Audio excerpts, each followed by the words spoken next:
Christmas டைமில் ஃபேமஸான சாங்னு பார்த்தோன்னா கரோல் ஆஃப் த பெல்ஸ்னு சொல்லலாம்.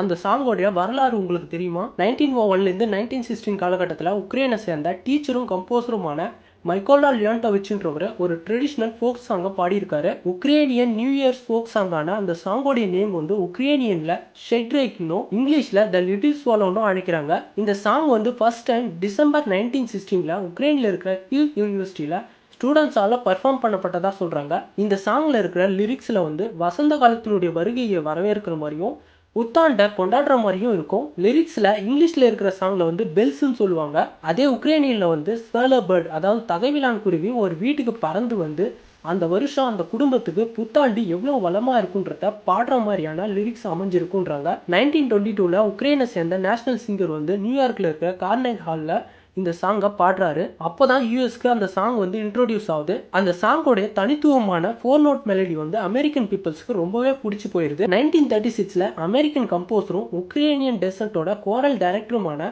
பீட்டர் ஜே விகோஸ்கி வந்து அந்த சாங்கை கேட்டிருக்காரு. அது அவருக்கு மணிகளோட ஓசை மாதிரி கேட்டிருக்கு. அவர் அதுக்கு நியூ இங்கிலீஷ் லிரிக்ஸ் எழுதி கரோல் ஆஃப் த பெல்ஸ்னு டைட்டிலை மாற்றி வேர்ல்டு ஃபேமஸ் ஆக்கிட்டாரு. இன்னி வரைக்கும் வேர்ல்டு ஃபேமஸ் கிறிஸ்மஸ் சாங்ஸில் இதுவும் ஒன்று. இந்த சாங்கோட ஃபர்ஸ்ட் கம்போசர் லியோன்டோவிச் வந்து உக்ரைனிய கலாச்சாரத்தை பரப்புனதுக்காக 1921 சோவியத் உளவுத்துறையால் சுட்டுக் கொல்லப்பட்டிருக்காரு.